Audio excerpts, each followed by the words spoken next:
entre 80-20 y 50-50. Tomamos mucho riesgo, la pasta la ponemos nosotros. Y encima le metemos... Pero el juego lo ponen otro. Claro, No sé. tú quédate tu juego, a ver qué consigues con él. Bienvenidos a un nuevo episodio del podcast de ITNIC. Esta semana tengo conmigo a Juanjo Mostazo, fundador de Bitmotion y Homa Games. En este episodio vamos a entrar en profundidad en el mundo AdTech y también vamos a entrar en el mundo del gaming. Que ha sido el juego más descargado del mundo en Q1. Hemos tenido 44 millones de descargas. Hostia, ¿de qué va este juego? Te digo la verdad, no me lo he bajado todavía. O sea, no puede ser que no sepas de qué va.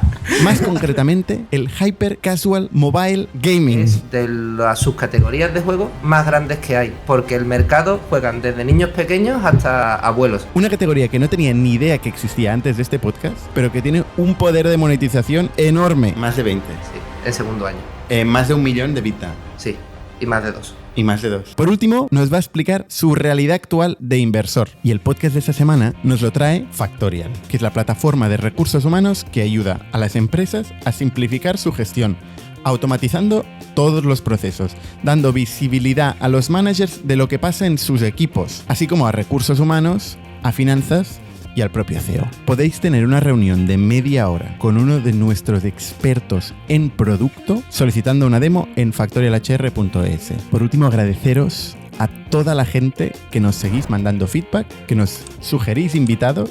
De verdad que es la razón por la que seguimos publicando una historia de negocio cada semana. Y sin más, os dejo con Juanjo Mostazo y la increíble historia de Bitmotion y Homa Games.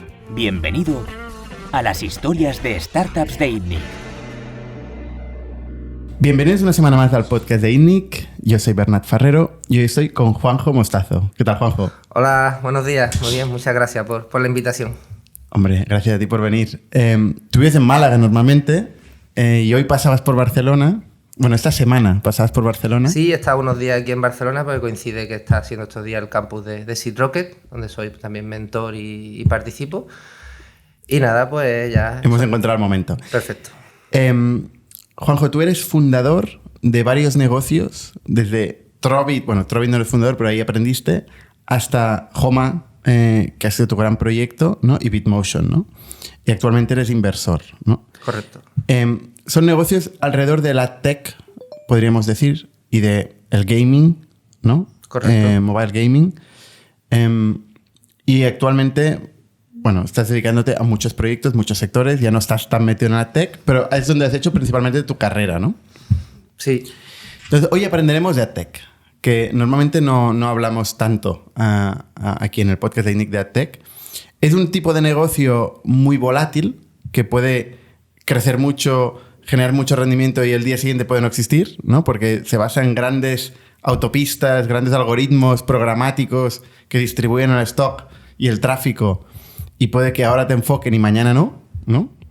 Entonces hay grandes historias de negocios que han crecido mucho y desaparecido en AdTech. Correcto, también ha sido... Bueno, también depende del momento, pero sí que tuvo ahí sus años donde hubo bastante hype y salieron muchos negocios y hubo como mucho boom entre aproximadamente 2013, 2017, 2018... que fueron los años locos de las tech, donde, bueno, a mí me gusta decir que fue un poco como el salvaje oeste, porque se abrieron un montón de oportunidades, un poco como salvando mucho las distancias, como está pasando con la IA ahora. Y bueno, y ahí pues empecé a emprender, vimos nuestra oportunidad y ahí nos tiramos a la piscina. Vamos antes de esto, tu trayectoria, ¿no? Tú eres techie. Tú eres programador. ¿Estudiaste informática o algo parecido? Yo soy ingeniero informático yo soy de Cádiz, pero estudié ingeniería informática por Sevilla. Pero muy prontito, mi primer trabajo, en cuanto terminé la carrera con 22 añitos, de hecho me vine aquí a Barcelona, donde empecé. De hecho, antes de empezar a grabar, me has sorprendido hablando en catalán. Sí. O sea, tú llegaste a aprender catalán. Yo llegué a aprender, yo ya el último año de estar en Barcelona, hice amigos con los que solo hablaban catalán. O sea, ya hablando desde el minuto uno. Claro, a mí me gusta, ¿no? Es de buena educación, ¿no? De que llegas a un sitio y hablas la lengua que habla la gente aquí, ¿no? ¿Por qué no? Me encanta oír eso, pero no es lo habitual. Normalmente, sobre todo la gente que viene de otras partes de España, le cuesta más aprender a veces que igual un alemán o un inglés. A mí lo que me daba mucho coraje es que si estábamos en una reunión o había dos personas, dos amigos, que entre ellos están acostumbrados a hablar catalán, que cambiaran al castellano por mí. Es decir, si había más gente o si hablan castellano, a mí maravilloso, ¿no? Porque yo siempre digo que algo que aprendí aquí es que, primero, la inmensa mayoría de la gente es muy educada. Si ven que no hablas catalán, pues te cambian al castellano y no pasa nada. Pero después de unos años aquí, si veía que hablaban entre ellos en catalán y cambiaban al castellano por mí, pues no. Pues yo hacía un esfuerzo por hablar en catalán. Hostia, a mí me encantaba. Nos caen las lágrimas cuando vemos eso aquí en Cataluña. No, de verdad. Oye, pues después de ese masaje a los catalanes... Visca Cataluña.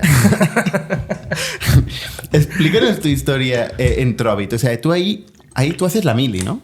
Sí. Yo en Trovit fue no mi primer trabajo, fue mi segundo trabajo, después de una experiencia previa de 9 meses en otra startup de aquí de Barcelona.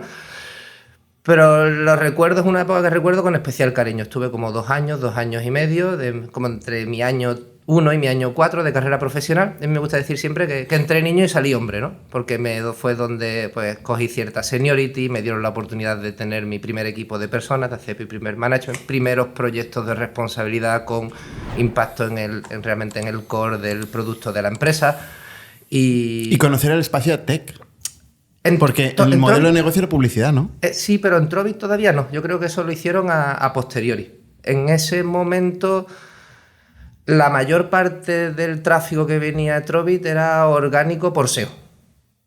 Sí que estaban empezando a hacer AdWords ¿Y cuál era el modelo de negocio en aquel momento? El modelo de negocio que no me escucha la gente de Trovit. En ese momento yo creo que era me daba igual, ¿no? Porque era un tequi metido en una cueva, ¿no? Pero el modelo de negocio era por SEO y por Publi. Es decir, también por espacio. Algunos listings pagaban por aparecer los primeros, pero lo que era la captación del tráfico era mayormente orgánica por SEO. Trovit lo que fueron unos magos del SEO, de posicionarse en el SEO. Ya eso luego lo fueron cambiando a medida que fue más complicado y traías mucho tráfico de pago y luego también hicieron muchas cosas en AdTech. También, pero entonces no, eso lo hicieron a posteriori, una vez que yo me fui. Pero el modelo de negocio era publicidad, que es lo que luego harías con Homa. Sí, la verdad es que sí, no lo había pensado, pero en ese sentido... Veo un círculo aquí. Sí. Entonces tú sales de ahí, ¿no? Y después de varias cosas, acabas montando Bitmotion. Vale, sí. Yo me fui después de unos años en Barcelona, ¿no? Me fui a Berlín y allí es donde entré a trabajar. ¿Y por qué te vas a Berlín? ¿Y por qué me voy a Berlín? Pues una pregunta muy interesante. Porque después de varios años en Barcelona sentí que había cumplido un ciclo y me apetecía tomarme un año sabático. Y nada, cogí ¿Qué manía es esto del año sabático? Es una cosa que mucha gente lo persigue. Sí, yo sí, ¿sabes qué pasa? Que desde siempre, ya desde la época de estudiante y de adolescente, había tenido como mucha prisa por empezar a trabajar, por ir muy rápido, yo era bastante empollón en la carrera, de querer terminar rápido, de querer trabajar rápido, de querer ser independiente. Entonces empecé a currar con 22 añitos. Con 26 estaba no quemado, pero sentía que me apetecía hacer el Erasmus que nunca tuve. Entonces pues después de eso, cogí en Barcelona mi coche, me fui eso lo conté el otro día, lo conté hace unos meses en otro podcast. Cogí mi coche, me llegué a Letonia y volví a Cádiz. Me pegué 3 meses dando vueltas por ahí.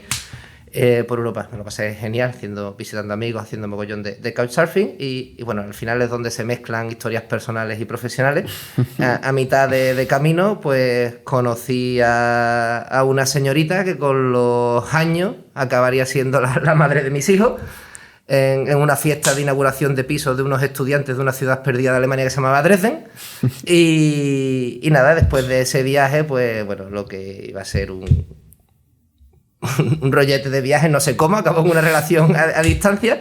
Y esta ciudad perdida acabaría siendo importante. Y fue el detonante que hizo que me fuera a Berlín. Porque ya un poco a la hora de reconducir mi carrera, teniendo claro que me quería ir de España. Por amor. La respuesta larga es... La respuesta larga es... Sí, la corta es amor. Sí y no. Mezclando, ¿no? Porque yo me quería ir de España igualmente. Y yo ya tenía claro que me quería ir a Londres seguramente o a Emiratos, me llamaba la atención. Pero, ¿Emiratos te llamaba la atención? Sí, pues yo hablo árabe también. ¿En serio? Sí, estudié en la carrera como hobby. Ostras. Bueno, lo chapurreo, ahora lo tengo un poquito olvidado. Ostras. Pero tú hablas muchas lenguas. Pues hablas francés, hablas alemán, hablas catalán, lo más importante. Hablas español. Y tal. Bueno, Qué virtuoso, ¿eh? yo digo que habla bien no hablo ninguna y chapurreo todas, ¿no? Esto como el maestro Liendre, que de todo sabe y de no entiende, ¿no? Total, que te vas a Berlín. Me voy a Berlín y ahí pues sigo desarrollando mi carrera, ¿no? Y ahí es donde entro en la industria de AgTech. Entro en una startup, dentro de un grupo de startups, se llamaba HitFox. Y entro como primer ingeniero en una startup muy pequeñita, pero ahí empezamos a familiarizarnos con todo lo que es la compra programática, trading desk, todo lo que son las técnicas de arbitraje y de compraventa de publicidad, ¿no? Y ahí, O sea, tú hasta aquel momento no te había preocupado el negocio. Te había preocupado la ingeniería. Programar. y entonces tampoco me preocupaba el negocio. Tampoco, ¿eh? No. Al final lo que veía era proyectos interesantes con retos tecnológicos importantes. Ten en cuenta que, por ejemplo, en esta empresita que montamos teníamos que desarrollar sistemas de procesado de grandes volúmenes de datos en tiempo real y con baja latencia. Es decir, son sistemas que tienen que responder muy rápido a grandes volúmenes de Claro, datos. desde el punto de vista de reto tecnológico es guay. Sí, muy guay, como desde el punto de vista de ingeniero. Y ahí en esta startup pues me dieron la oportunidad de ser el primer ingeniero y también involucrarme un poquito más allá en negocio, que era lo que yo ya también veía estratégicamente que donde quería ir, de salirme un poquito, de no salirme, porque a mí me gusta mucho el barro, pero por lo menos tener amplitud de mira a todos los niveles. Y en esta startup, pues bueno, nos fue bastante bien y al año nos compró uno de nuestros hermanos dentro del grupo, nos integraron, pero nosotros al final, cuando digo nosotros, era el founder de esta pequeña startup, que era una especie como de incubadora de venture builder, ¿no? Y otro primer empleado... En Berlín, ¿eh? Eso. En Berlín. Decidimos que bueno, que no queríamos estar más ahí, teníamos nuestras propias ideas, queríamos hacer cosas por nuestra cuenta, éramos un grupo de 3 personas que nos complementaban mucho, un servidor en tecnología, una persona más de negocio y una persona más de operaciones, y es cuando decidimos pues tirarnos al río y salirnos y montar algo por nuestra cuenta. Es un poco el tren ¿Qué que es nos- operaciones en una startup de 3 personas? ¿Qué es operación en una startup? Yo cuando me preguntaba a mi abuela que me decía, niño, ¿tú qué haces? Y yo le digo, abuela, yo construyo el Ferrari, otro lo conduce y otro consigue carreras. Vale. Pues al final, ten en cuenta que lo que nosotros quisimos hacer y la visión entonces, primero era un SaaS para precisamente agencias llamémosle de arbitraje, de compraventa de publicidad, para que montaran sus agencias por encima, porque había como la inmensa mayoría de las agencias en el mundo usaban un software, se llamaba Tune, que era muy caro y muy malo. Nosotros queríamos hacerle la competencia a ese software. Lo que pasa que lo que nos dimos cuenta montando el negocio, que bueno, que llegamos a tener varios clientes importantes, hacer un kilito de ARR, es decir, una cosa relevante, pero nos costaba mucho. Espera, un kilito de ARR. ¿Qué ARR? Un millón. ¿Pero por qué ARR? ¿Por qué le Porque llamas era, ARR? era recurrente. Pero era tech. Era publicidad. No, esto es el modelo original de Bitmotion cuando empezamos la empresa fue un software SaaS para agencias. Lo que pasa que, y ese era un modelo recurrente, lo que pasa es que nos costaba mucho escalar eso muy rápido, a los 6 meses, un año, pivotamos eso y lo que hicimos fue, usando nuestro software, montar nuestra propia agencia encima. Ujú. Y ese pivote de Bitmotion fue lo que acabamos pues dedicándonos al resto del ¿Y del el tiempo. software qué hacían?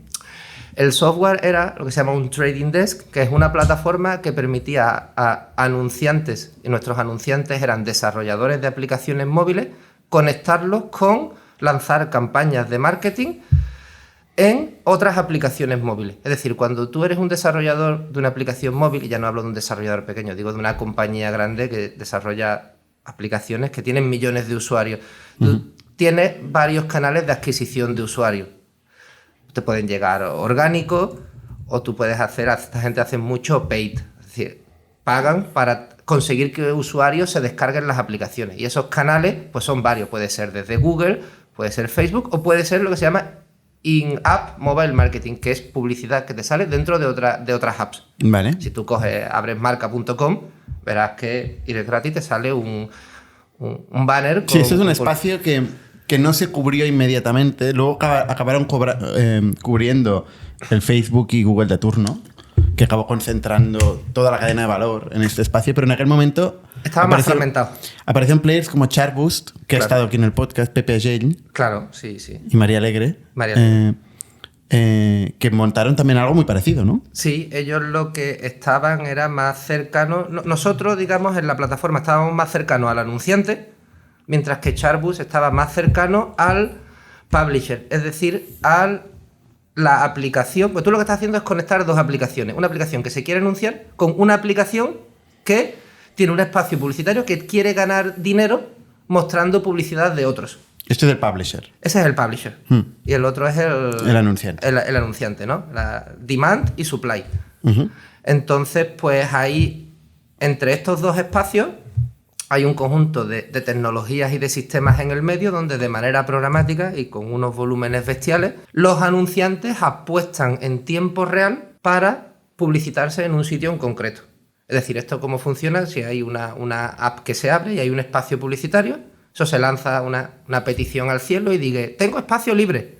Entonces ahí se abre una subasta en tiempo real donde hay muchos sistemas que se conectan y en base a la información que tienen del espacio publicitario, qué app es, qué hora es, qué geo es, qué información personal tiene de la persona que está abriendo la aplicación, que normalmente es muy poca. Pero yo no sé que tú te llamas Jordi, pero yo sé que tú tienes un iPhone y sé que te he visto que has abierto otra aplicación. Pues si, yo qué sé, veo que tú has abierto el Marca, el As y el Sport, digo, puedo inferir a Jordi le gusta el fútbol, pues le voy a mostrar una app de juegos de fútbol.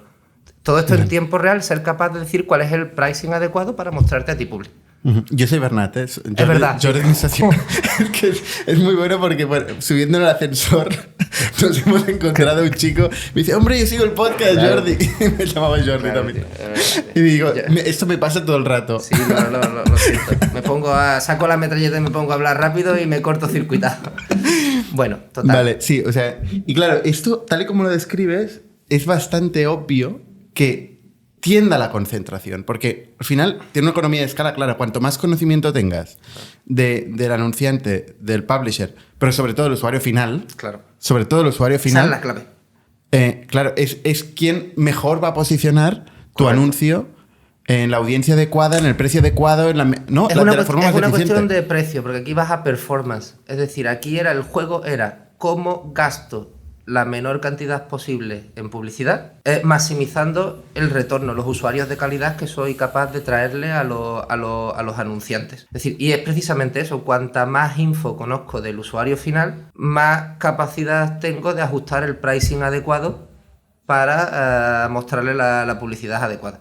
Entonces, el problema que teníamos, y por lo que hoy en día Facebook, sobre todo Google, han ganado la carrera en la concentración de los budgets que las grandes compañías se promocionan, es precisamente porque tienen más información del usuario. Nosotros, como que hacíamos in-app mobile marketing, la información del usuario que teníamos era muy limitada por temas de privacidad. Nosotros había muchas cosas y ahí es donde teníamos que hacer magia negra y meter mucha ingeniería de intentar extrapolar y adivinar qué tipo de usuario era. Es lo que te digo. Si yo sé que tú tienes un iPhone, yo sé que tú estás en Barcelona y yo sé que tú abres Marca, As y Sport. Pues en base a eso... ¿Cómo sabes que abro Marca, As y Sport?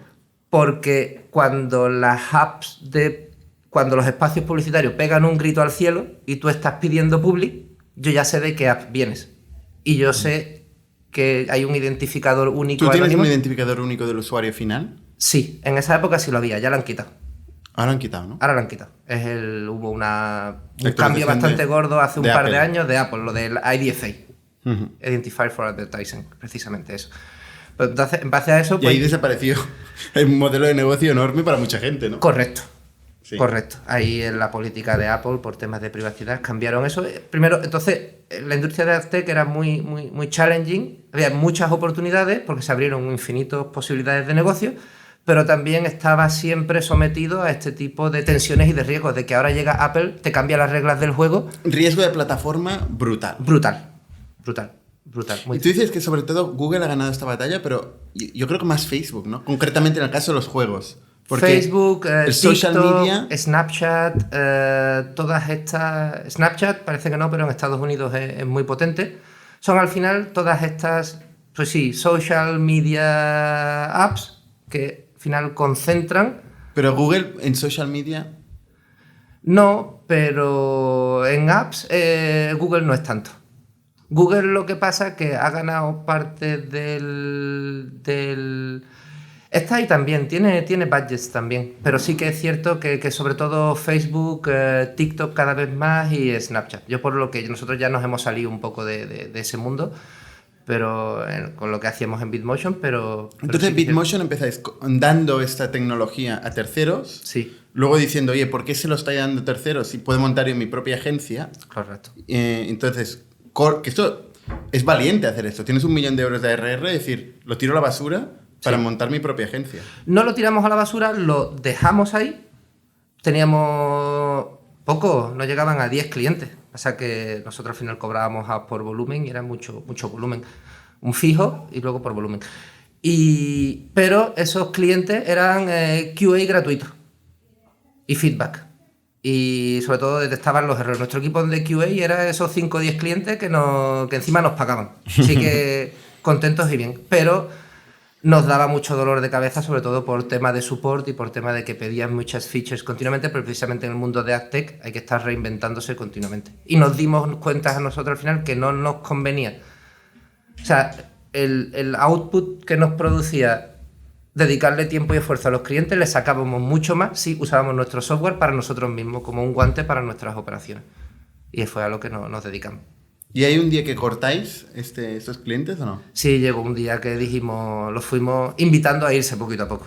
Lo que pasa que... Entonces, ¿cómo crece el negocio? O sea, a nivel de facturación, por ejemplo, en Bitmotion. Sí. ¿Cómo crece este volumen que estáis gestionando? ¿Cómo evoluciona? ¿Cómo evoluciona? Pues sobre todo mucho boca a oreja. Es decir, aquí ya veníamos de... Al final en Bitmotion íbamos a un modelo, llamémosle B2B... O sea, nuestros clientes eran pocos, pero muy gordos. Con budgets ¿Tipo muy quién? grandes. ¿Alguno conocido? Tipo King, tipo Lyft, que era una app de movilidad. De movilidad en Estados Unidos, muy importante, tipo StubHub, también de ticketing en US. Clientes que sus budgets de marketing son decenas de millones al mes. Marketing en general, ¿no? Donde el in-mobile, in-app marketing es una pequeña cuña.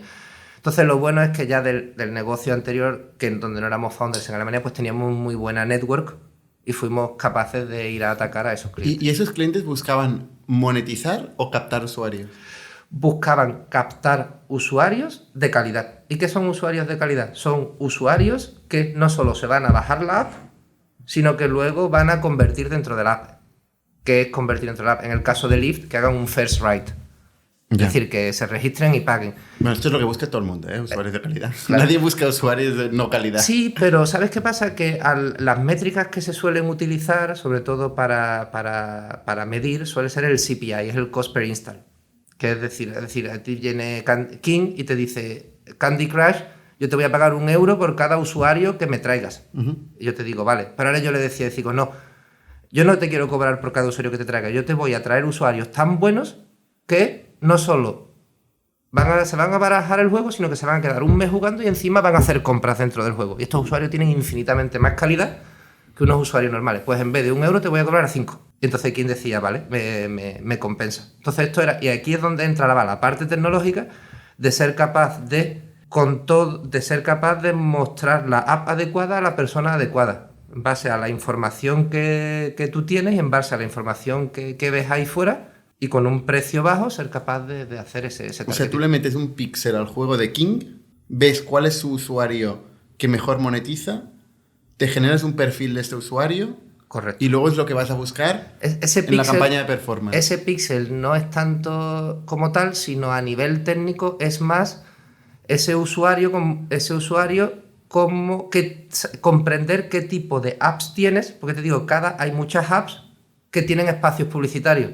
Entonces esa es la información que nosotros tenemos. Nosotros, cuando un usuario abre una app de un periódico y hay un espacio publicitario, pues... O sea, ya te da la audiencia esa, ya te la daba King.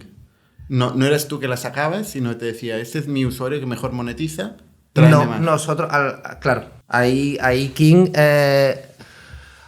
no es que no nos dijera usuario, King le daba igual qué tipo de usuario le llevamos, lo que quería era usuarios de calidad, usuarios que convirtieran. Entonces nosotros... Sí, bueno, todo el mundo, insisto. Claro. O sea, al final el juego de performance es intentar entender... Es intentar hacer audiencias y segmentos que funcionen muy bien a una app determinada. Entonces ahí era buscarse las castañas en el universo de usuarios que están continuamente, que tienen espacios de apps, que tienen espacios publicitarios que están pidiendo por public, ser capaz de detectar si un espacio publicitario es interesante o no para mostrar una app. Y en este caso, King era anunciante. Correcto. ¿Y el publisher de dónde lo sacabais? El publisher, nosotros teníamos una tecnología que nos conectábamos aquí hay como varios actores, ¿no? Es decir, los anunciantes no van de manera directa. Los anunciantes se conectan a lo que se llama es un SSP, que es una plataforma que luego hace rebroking de tráfico a otras plataformas que se llaman DSP, que es donde se hacen apuestas en tiempo real. Ahí puede haber infinitas Normalmente capas. hay 3, pero sí puede haber infinitas. Y todo esto programático en tiempo real de volumen de decenas de millones de peticiones, de auctions por segundo. Muy loco. Y esa es la razón por la que puedes estar y mañana no estar. Claro. Porque el algoritmo prioriza otro y tú ya no estás. Bueno, el algoritmo en ese sentido... Es un mercado hipercompetitivo, muy en tiempo real. El algoritmo es tu propio algoritmo, porque tú lo que te hace es te suscribes a una especie de casa de subasta donde tú estás continuamente anunciando gente que tiene espacios publicitarios que está pidiendo. Entonces, tu algoritmo... Bueno, claro, o sea, si tú tienes el control del anunciante, entonces no tienes por qué desaparecer porque tienes el budget. Tú tienes el budget en la mano si tienes el negocio directamente con el anunciante. Claro. Pero más vale que le traigas buenos clientes porque si no lo vas a perder. Correcto. Pero si estás en una capa intermedia, no tienes el budget del anunciante, no tienes el control del publisher, Claro. con lo cual estás hoy, mañana no. Y hay muchas agencias que ese era su modelo de negocio y esas han tendido a desaparecer. Al final, las que han sobrevivido son o las que estaban muy cercanos al anunciante, que era nuestro caso, o las que estaban muy cercanas al publisher, que era el caso de Charboots, o las que han tendido a controlar el funnel entero. Yo te diría que ninguna de las dos. O sea, ha quedado solo Facebook. Ya. Porque Bueno, Facebook te da la herramienta para el publisher y te da la herramienta para el anunciante. claro, te hablo de las que ganaron la carrera dentro de los años locos de las tech. Ah, vale. Hoy en día, lo que dice todo el mundo se ha acabado saliendo y es Facebook, digo, los ecosistemas cerrados, Snapchat, TikTok, los que están ganando la batalla de llevarse los budgets. ¿Levantáis pasta para este negocio? No, totalmente bootstrap. ¿Y cómo crece a nivel de euros? ¿Cómo crece a nivel de euros? Pues, Ventas, Evita...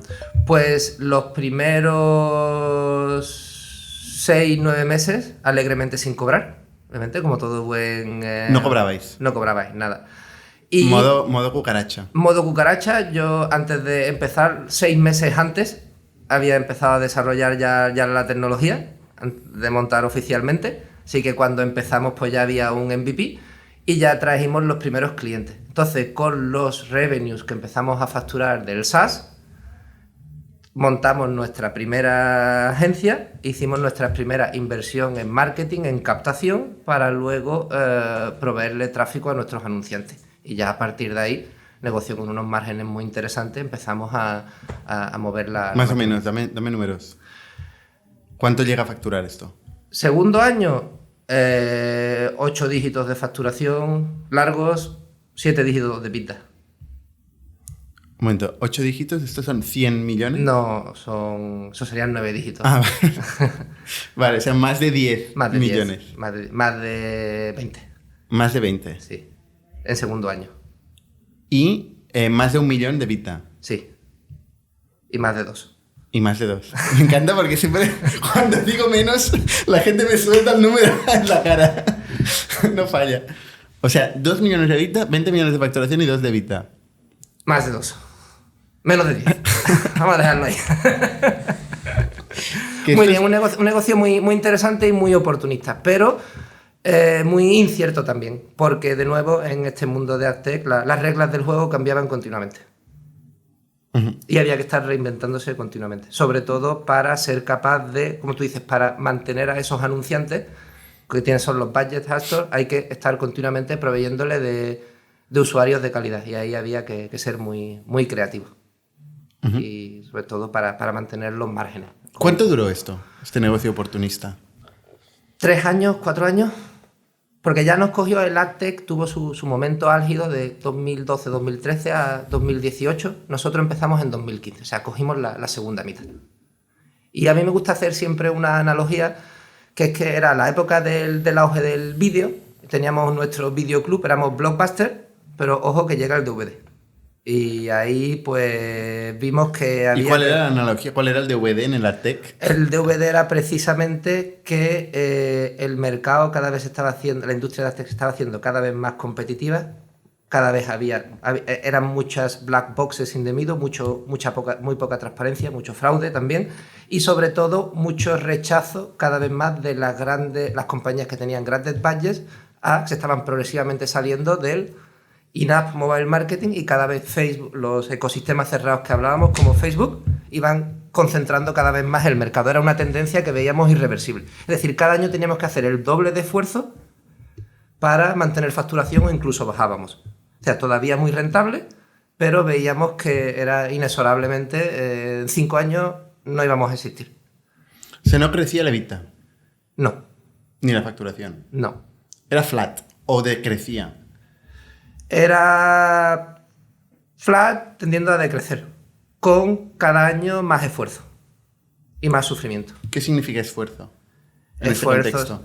Esfuerzo se supone que tienes que cada vez más desarrollos de tecnología, tenías que tunear más los algoritmos, tenías que refinar más, tenías que entrenar con más datos para poder refinar más los algoritmos, tenías que cada vez era más complicado atraer anunciantes a nivel de ventas, cada vez era más complicado hacer acuerdos con los diferentes SSPs, todo se hacía cada vez más complicado. Entonces, al final es un mercado que es muy líquido, que hay mucha competencia y que no hay moat, como dice Warren Buffett, ¿no? No hay defensas, claro. No hay una propiedad que te defienda en este mercado, estás ahí compitiendo...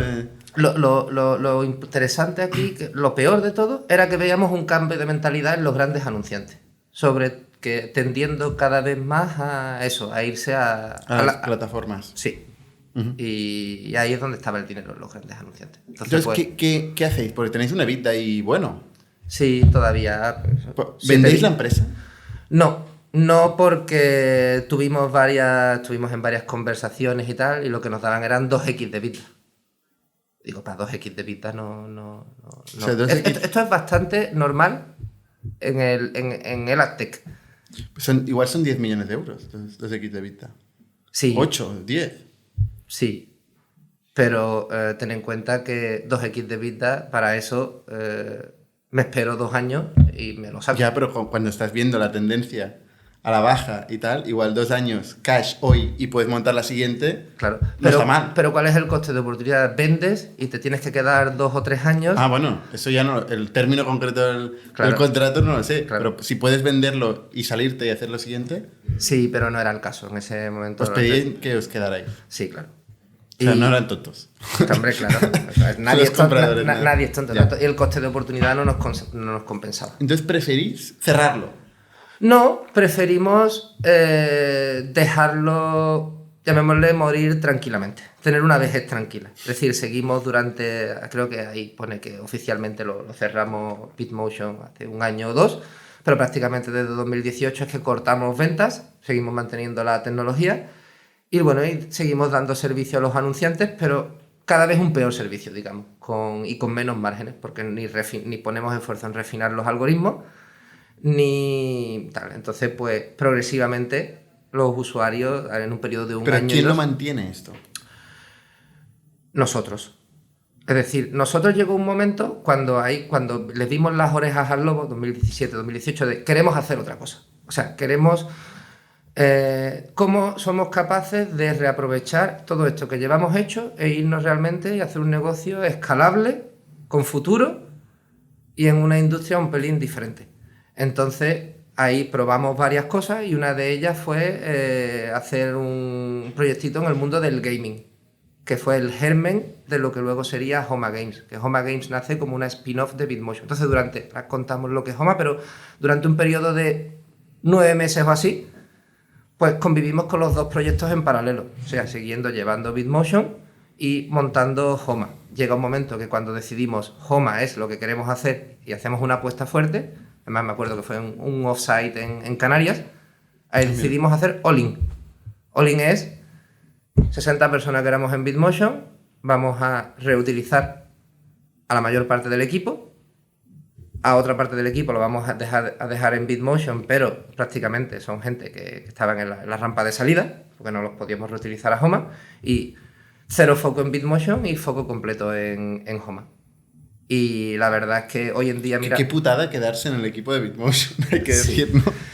Dices, no, creemos el futuro es tal. Y por cierto, tú te quedas aquí manteniendo esto, ¿no? Bueno, Los ingenieros esto no, mucha ilusión no les hace. No, los ingenieros se quedaron en Homa, se fueron a Homa todos, por ejemplo. Es que ya lo que te Pero digo. ¿alguien quedaría en Bitmotion? Si lo cerrasteis el año pasado. Sí, pero al final la tecnología se mantenía sola. Al final era prácticamente temas de infraestructura. Los que se quedan, dejamos de iterar el producto, dejamos de iterar los algoritmos. Simplemente pues había que mantenerlo a nivel de infraestructura. Y bueno, sí que el equipo de infra era compartido entre Homa y Bitmotion. Y haciendo el cálculo, ya por curiosidad, ¿eh? ¿Os hubiera salido a cuenta vender con el 2X? ¿O estos rendimientos que fueron decreciendo compensaron? Compensaron por el coste de oportunidad en tiempo. Porque el comprador os obligaba a quedaros a full. Sí, y además Claro. 3 años. Varios Claro. que hablamos, no eran 2 años. Entonces O sea, no hay duda, entonces. No hay duda. Con 2X de vida, quedarte 3 años a nosotros no nos compensaba. Sobre todo porque, con esos EBITDAs que habíamos hecho, teníamos cash precisamente para empezar nosotros el siguiente negocio. Además, teníamos ideas, teníamos contactos. Vale. Y teníamos ganas. ¿Y este negocio lo hacéis 3 socios? Sí. Sin funding, sin inversión. Sí. Simplemente pues montando con un aprendizaje y el millón de ARR lo reinvertís en montar la agencia, que acaba generando EBITDA de la hostia. Sí. Y no os hace falta funding. Por cierto, en todo esto, tú estabas en Berlín, pero te mueves a Francia. Sí, Esto no lo hemos contado. No. Es que hemos hecho un podcast antes del podcast Sí. y ya no sé qué hemos contado cuándo. Sí, sí. Es verdad, sí, yo a mis socios los conozco en Berlín, pero Bitmotion lo montamos en Francia, en París, enero de 2015. O sea, Vale. nos mudamos a París. Uno de los 3 socios, pero digo que es como un chiste, ¿no? Se juntan un indio, un francés y un gaditano en Berlín para montar un proyectito. ¿Y dónde se van? Bueno, pues nos fuimos a París porque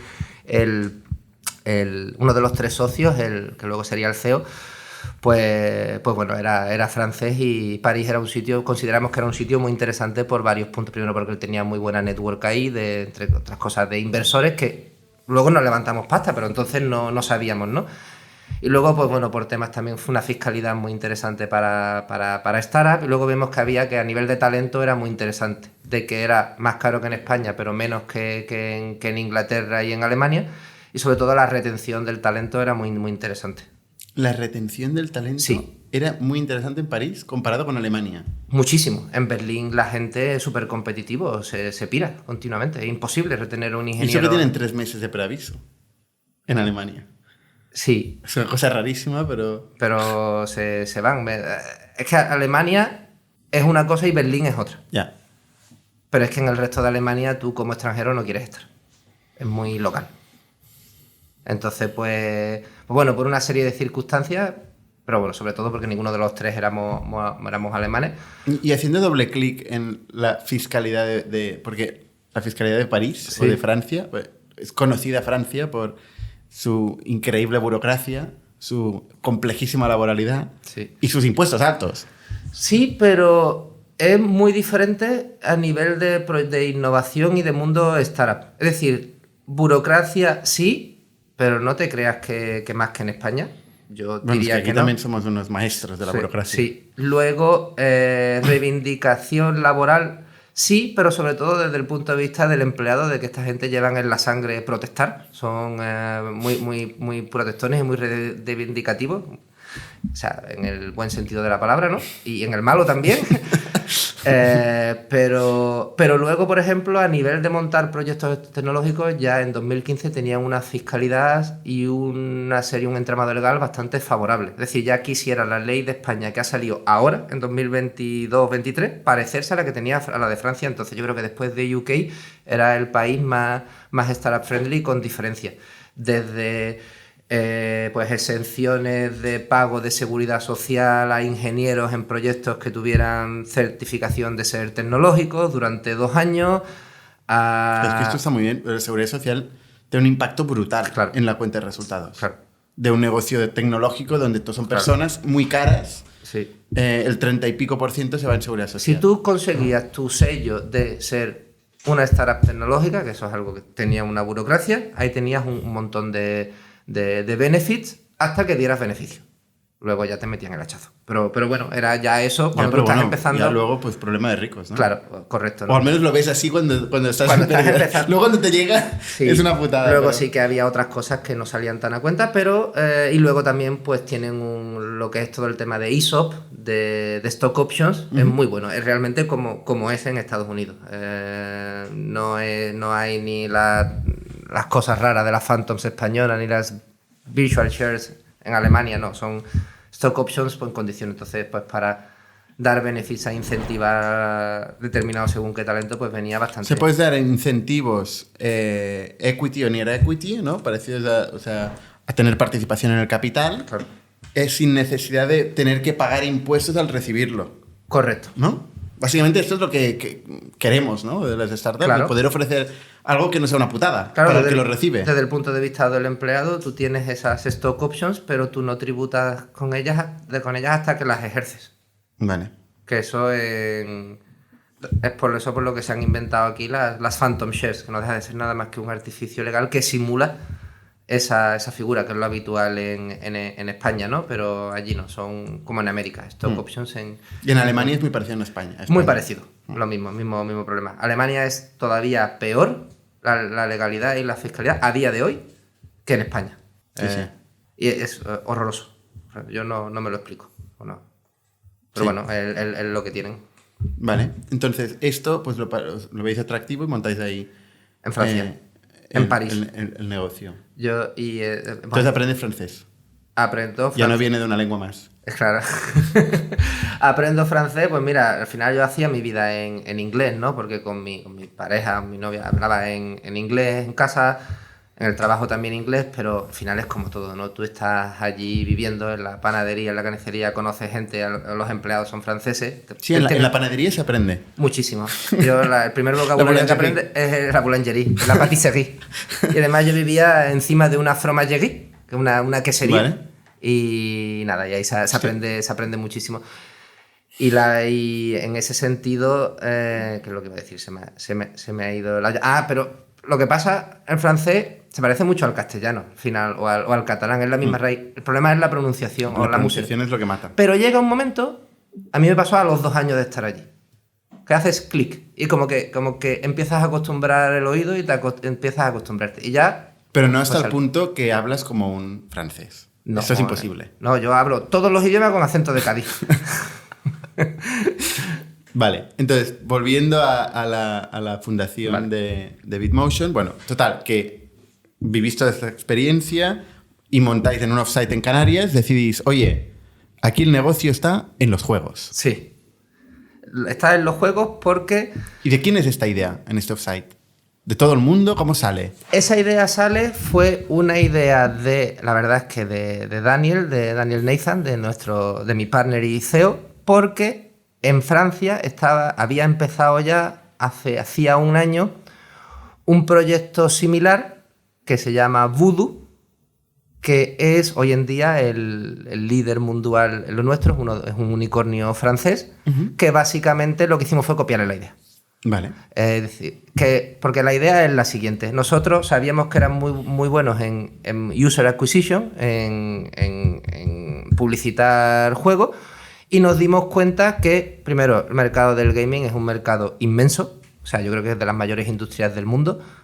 Dentro de gaming está mobile gaming, que sigue siendo enormemente inmenso. Y dentro de mobile gaming hay como 20 categorías diferentes de juegos, Y había una de ellas en concreta, se llama Hyper Casual Games, que son juegos de mecánica sencilla, de uso, de usar y tirar prácticamente, son sistemas de entretenimiento de pues tipo eso. un Tetris, un 3 en raya, juegos así. Ni siquiera, todavía más simples. Todavía más simples. Que tú... Como el que me has enseñado antes de empezar a grabar, que era una chica que iba patinando y le venían obstáculos y tenía que irlo saltando. Digamos, claro, ¿no? hay otros que son más de... Normalmente son nivelitos, minijuegos de 30 segundos, un minuto, que te los pasas y ya luego tienes otro nivel con mayor dificultad y te van como enganchando. Y eso se llama casual. Se llama Hyper Casual. Hyper casual gaming. Casual es lo que hace, es por ejemplo el Candy Crush, que es el juego estrella de King.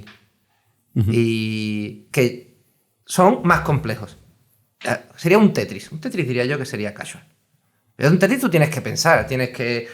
Van cayendo las fichas, tienes que ir torciendo eso, tienes que pensar mucho. Aquí es, pongo mi mente en blanco y voy a jugar. Pero, que parece una tontería, pero es de las subcategorías de juegos más grandes que hay. Porque el mercado juegan desde niños pequeños hasta abuelos. Y hay, hoy en día, son 2,7 trillón de personas en el mundo que tienen un smartphone y que juegan a juegos. Momento. 2,7 trillón. Billion. Es más de la población mundial, bastante más de la población mundial. 2.700 millones de personas. Vale. Con los billions y los trillions, sí. No. Que se me ha ido la olla. Entonces, como tamaño objetivo de mercado es enorme, no todo el mundo juega a este tipo de categorías de juego, pero nosotros vimos que el gaming era donde queríamos estar. Y en esta categoría en concreto lo que pasaba es que lo que era la producción de este tipo de juegos estaba muy fragmentada en estudios muy pequeñitos en todo el mundo. Entonces, y que eran muy buenos haciendo juegos, pero que eran muy malos optimizando el juego de cara a monetización, es decir, ganando pasta con el juego, y muy malos en el go-to-market. Porque para conseguir que un juego se haga viral a nivel mundial, normalmente hay que inyectar muchísima pasta en marketing para posicionarlo arriba de las stores y ya entonces empieza a hacer efecto de bola de nieve orgánico. Eso pasa en la inmensa mayoría de las apps que tú ves arriba. Se han gastado auténticos disparates. O sea, no es un niño en India que ha hecho esto en su casa en calzoncillos. Skyroller es un niño en calzoncillos en Australia, prácticamente. Pero pasa también, suelen ser estudios muy pequeñitos. Hay de todos, ¿no? No sé si es un niño o una niña, pero sí, me vale la analogía. Y ¿Skyroller? ¿Qué es Skyroller? Skyroller es el juego que hablabas que te he enseñado, de la niña que patinaba. Vale. Que al final, a día de hoy en Homa, 4 años después, habremos sacado como 50 juegos al mercado, de los cuales a ritmo de más o menos 1 o 2 al mes, que son los que acabamos publicitando. Y Skyroller ha sido uno de nuestros mayores éxitos, que para que hagas una idea, el nivel de concentración, yo diría que el 25% de los revenues totales de la vida de Homa vienen de Skyroller. O sea, este juego que me has enseñado en plan que, por casualidad, es realmente vuestro superjuego. Ahora, este primer Q1, estamos sacando otro juego que va a sorpasar Skyroller. Pero hasta ahora ha sido nuestro mejor juego histórico. Para que tú te hagas una idea, Skyroller se lo han bajado 300 millones de personas, o 400, yo llega un momento que a partir de 9 dígitos ya me lo perdí. Y habrá facturado... Mira, déjame que haga números. Pues no sé, ¿50 kilos? ¿En serio? Sí. Y además, el tiempo de vida de estos juegos es muy corto. Es decir, normalmente como funcionan cuando sacas al mercado uno de estos juegos casual, tienes como un mes que sube mucho, se va haciendo viral, luego tienes un mes que está arriba y luego tienes un ciclo de muerte de 6 meses hasta un año, un long tail muy, muy largo. Y Skyroller todavía lo seguimos ordeñando un poquito, pero prácticamente ya es... pero no entiendo, o sea, ¿no lo habéis hecho vosotros, me has dicho, este juego? No. Skyroller, nosotros, al final, lo que hemos desarrollado en Homa, nosotros no producíamos, lo que hemos desarrollado es una tecnología que somos capaces de detectar la aguja en el pajar, es decir, qué juegos tienen potenciales. Una vez los diamantes en bruto, una vez que detectamos esos juegos que tienen potenciales, les ponemos mucho amor y cariño, los tuneamos de cara a maximizar el engagement, y maximizar lo que es el LTV, La monetización. Y ya luego ya hacemos todo lo que es el go-to-market. Pero básicamente es, o sea, cogéis una serie de juegos, vamos a decir 100 juegos. De prototipos de juegos que están en una fase muy, muy temprana. ¿Cómo llegáis a ellos? ¿Cómo llegáis a ellos? Pues al principio haciendo... A los niños que están perdidos ahí haciendo juegos. Pues llevando y diciéndole, oye, que he visto tu prototipo, veo... ¿Pero cómo lo has visto? Por las stores.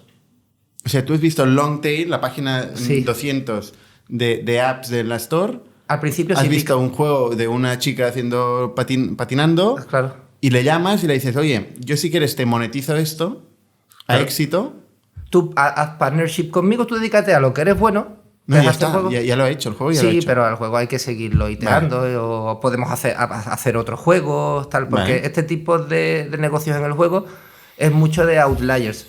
Y además tiene una componente que no se puede controlar de cuál es el que va a funcionar a escala. Entonces se trata de producir mucho para encontrar aquel que funciona. Y aquel que funciona es optimizarlo y meterle mucha caña para ponerlo. ¿Cómo funciona este contrato con este creador de juegos? Normalmente es un modelo rev share a éxito. Es decir, ¿A cuánto tiempo?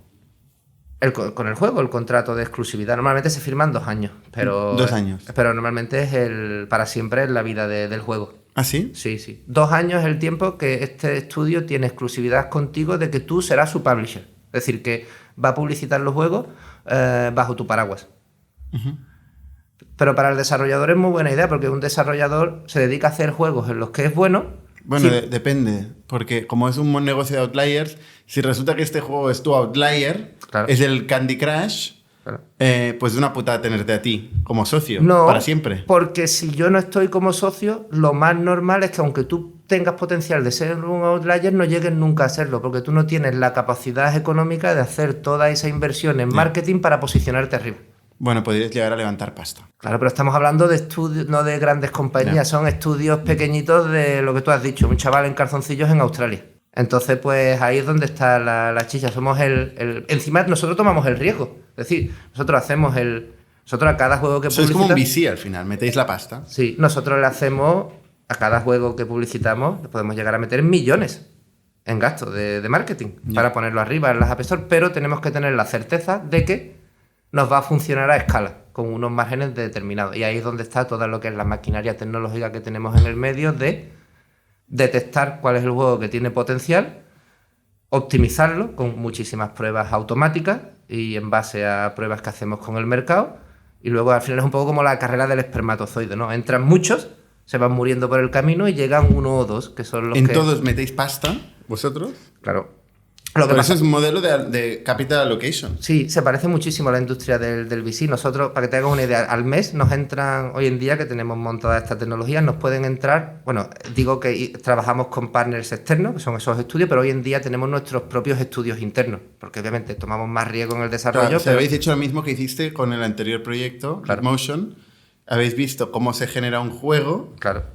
Habéis entendido los patrones de éxito y habéis dicho, oye, pues vamos a crear juegos con estos patrones de éxito nosotros mismos. Claro. Ya no es revenue share, sino que es revenue para nosotros. Claro, y ahí el 100% sería para nosotros. Al final lo que a nosotros nos interesa es expandirnos lo más horizontalmente posible, trabajar con el mayor número de prototipos posibles de juegos para encontrar esos outliers, ¿no? Y para que te hagas una idea, entran 200 juegos al mes, 200 prototipos, que un juego, hoy en día que tenemos la maquinaria muy pulida, tardamos 1 semana en hacerlo, pues también tenemos un conjunto de herramientas, de frameworks, de librerías, tenemos nuestro marketplace de ideas, analizamos tendencias de mercado, pero ahí pasáis de un modelo de OPEX a un modelo de CAPEX.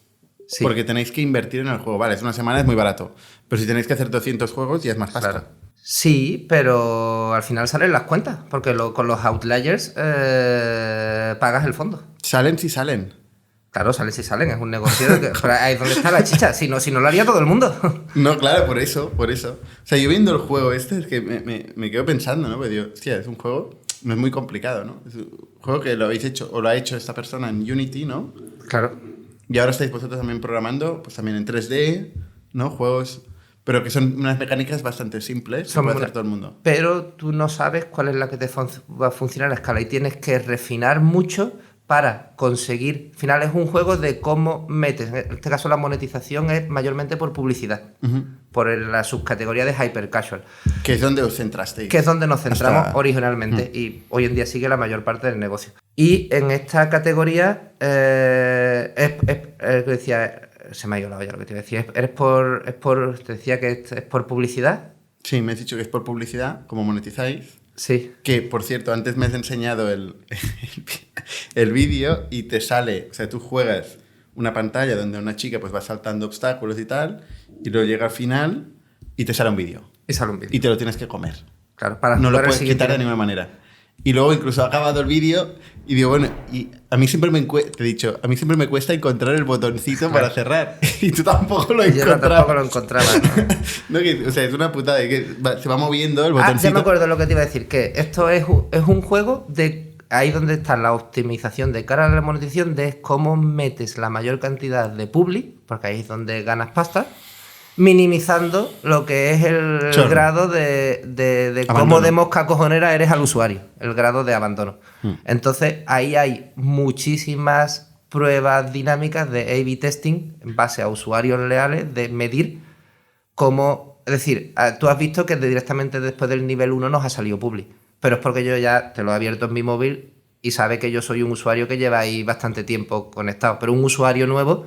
Normalmente los 4 primeros niveles no te va a mostrar publi. Te va a mostrar publi a partir del cuarto. Porque ya se supone que has jugado y ya te estás enganchando. Pues la pregunta es, ¿te muestro publi en el nivel 1, en el nivel 2, en el nivel 3? ¿Te lo muestro cada 2 niveles? ¿Te lo muestro cada nivel? ¿Cómo de rápido tiene que ir el carácter patinando? Todas esas preguntas parece que no, pero dar con la tecla adecuada de configuración es lo que te hace de aumentar los Pues si va KPIs muy de rápido engagement. patinando, va a perder muy rápido y se va a cansar. Claro, y si va vale. muy lento, se va a aburrir. Correcto. Entonces, los parámetros son velocidad del patinador, cantidad de publicidad. Claro, el nivel de dificultad en general, cuántos obstáculos hay, hasta el color del pelo, del carácter, el background de lo que es de la pantalla. ¿Y esto todo hacéis inteligencia artificial para optimizarlo o es un Siempre lo hemos if? Son un conjunto de ifs. siempre lo hemos tenido en la visión, pero Son ifs. son ifs, pero aquí la gracia es que somos capaces de probar muchas configuraciones dinámicas sobre usuarios reales en tiempo real, valga la redundancia, sin tener que sacar una nueva release del juego, que es una de las claves de esta tecnología. Es decir, somos capaces de decir, vamos a ver, vamos a sacar una release, pruébame el 10% de usuarios con esta velocidad, el 20% con otra, tal, hacer configuraciones, o sea, sacar como varios juegos dentro de uno, publicar el ¿Esto juego. a Apple le parece bien esto? Sí, pues No, le parece, no pone ningún... no le parece mal. No, porque no estás cambiando el juego en sí, lo que estás cambiando son parámetros de configuración del juego. Y entonces, en esas fases de filtrado que te comentaba de producción del juego, pues por ejemplo, en la fase 1 nosotros lo que le metemos es $100 en Facebook, a lo mejor. Y con eso conseguimos 200 usuarios para ese primer prototipo. Pues en base con esos 200 usuarios y con unas pequeñas pruebas ya somos capaces de medir y de ver cómo se comportan los usuarios de cara a ese juego. Y somos capaces de inferir si el juego tiene potencial o no. Tenemos como en cada filtrado unos thresholds mínimos que tienen que cumplir. Si no los cumplen, a la basura. Si los cumplen, los pasamos a la siguiente fase. Bueno, ahora vamos a refinar esto. ¿Y a la basura qué significa? Que el chico este que ha hecho el juego, le llamáis y le decís, mira, al final esto, nada. Claro, Aquí tienes las llaves. ahí lo tienes para ti. Si lo quieres publicitar tú por tu cuenta. Vale. Normalmente... Qué putada recibir esa llamada. No, pero normalmente este tipo de chicos, este tipo de estudios... Oye, esto es hoy en día que tenemos la maquinaria engrasada. Porque Ya. lo que tenemos que ser es muy rápidos en producir y muy rápidos en descartar. Porque tenemos que focalizar el esfuerzo y la energía en aquellos juegos, en aquellos prototipos que es donde les vemos potencial. Ya, Llegar muy rápido al 80-20. ya. ¿Qué es más difícil? ¿Captar usuarios o monetizarlos? Está muy relacionado. Ambos. Pero aquí son 2 milagros los que tenéis que hacer. Uno es llegar a la audiencia adecuada, Claro. con captación, haciendo publicidad, Claro. que ahora es sobre Facebook, entiendo. Tenemos o varios TikTok. canales, Facebook, de nuevo, los grandes. Facebook, grandes, Snapchat, TikTok, usamos alguna otra, hacemos algo de in-mobile app marketing, pero usando otras plataformas. Ya nos hemos salido un poco de ahí, pero ahora el modelo es diferente. Ahora vamos directamente a CPI. Es decir, ahora somos nosotros como si fuéramos un anunciante de los que te comentaba Ya. antes. Vale. Entonces, milagro 1 es esto, Sí. tener el usuario. Milagro 2 es que le guste, se quede, juegue y monetice. Todo esto. Ese es el verdadero milagro. O sea, este es más milagro que el otro. Sí. Sí, Pues están relacionados, pero tienes que traer el usuario adecuado. claro. Pero eso no es tanto nuestro problema, sino del partner con el que trabajamos del supplier. Que es el niño. Que es el niño que hay que sea, pues bueno, nosotros ya sabemos que en este país para iPhone nos funciona mejor Facebook, en este país nos funciona mejor Snapchat para Android. Tenemos nuestras Vale. campañas donde tenemos que hacer nuestros milagros también, pero es más heurístico, de prueba y error. Vale. Aquí la gracia es conseguir que básicamente lo que gastamos en adquisición se nos compense con lo que conseguimos por monetización, break-even, para que con el orgánico no salgan los márgenes. Es decir, cuando digo el orgánico, aquí es meter mucha gasolina para posicionar el juego arriba de las charts. Una vez que está el juego arriba de las charts, te Ahí es empieza a donde se llegar. hace la pasta. Ahí es donde empieza a llegar tráfico orgánico, que es el que realmente monetiza. Más o menos, ¿no? Porque al final es un negocio de volumen, pero de márgenes bajos. Porque tenemos que gastar mucho dinero en paid marketing para mantenerlo ahí arriba de las stores. Facebook encantado con vosotros. Encantadísimo. A nosotros, te digo, cliente VIP. Claro, claro. Sí. Bueno, cliente VIP no. Hay mucha más gente que paga muchísimo más que nosotros. Ten en cuenta que, bueno, pues Homa hoy en día pues ya es bastante grande, ¿no? Somos una scale-up en Francia, 250 personas. Pues bueno, el año pasado facturamos casi 80 o 90 millones. Es decir, vamos, va creciendo y va creciendo muy, muy bien, pero al final el mercado es tan grande que tenemos muchos competidores y hay varios players muy gordos en el mundo haciendo, si no lo mismo, con una propuesta de valor similar. El principal de ellos es este que te comentaba, de Voodoo, que creo que la valoración, no sé si son 2 billions, 4 billions, por ahí. Y nosotros, bueno, jugamos en primera, a lo mejor no estamos en Champions, pero estamos en UEFA. Que bueno, que ahí metiendo la cabeza a ver si nos metemos en Y Champions. el pitch, o sea, en una frase del proyecto, o sea, de la empresa, es, al final viene a ser un estudio, ¿no? Un estudio de juegos de Somos un publisher. hyper casual games. Yes, es un publisher de hyper casual mobile games. Vale. Pero la palabra Por clave es casualidad, la visión, ¿algún día hicisteis el ejercicio de definir visión, misión y valores? No. No. Pero claro, estoy pensando que si aquí el mundo no lo va a cambiar. Mira. Bueno, entretenimiento, ¿no? El otro día hubo un offside de Homa y hicieron un slide de visión 2025. Venga. Y yo creo que es la primera vez que lo he visto. Y me lo leí, pero no me acuerdo, te digo la verdad. O No. sea, al final es más negocio muy táctico, ¿no? Muy oportunista, buscando... Yo lo estoy pintando de esta manera, pero no. Realmente la visión, o sea, el oportunismo fue entrar en la industria del gaming apalancándonos en nuestro conocimiento de AgTech en una oportunidad que vimos en el sector de hyper casual. Sí, sí, sí. Pero hoy en día sí que la visión es expandir a otras categorías para copar cada vez más mercado y cada vez internalizar la mayor parte de la producción. Es decir, vamos tendiendo a ser nuestro propio estudio grande. Eso es lo que te digo. Claro, esa es la visión, pero somos también oportunistas en cuanto a maximizar las colaboraciones con estudios externos para maximizar la probabilidad de encontrar esos outliers, porque te lo comentaba antes del podcast, la diferencia en el mundo del gaming entre una compañía buena y un decacornio es un juego. Sí, claro. Uno, dar con la tecla de uno. De que sea el que no lo pete, sino el que lo ultra mega pete. Y ahí hay un componente de irracionalidad y de viralidad y de mercado que no controlas. Pero sí que dice el sentido común de que cuanto más pruebes, mayor probabilidad tiene, siendo muy baja, de encontrar ese hit. Aquí en Barcelona tenemos el caso de Social Point, Correcto. que hemos contado a medias, pero vamos a traer los founders que nos lo expliquen bien. Pero también es el caso de crear un superjuego, ¿no? y ordeñarlo.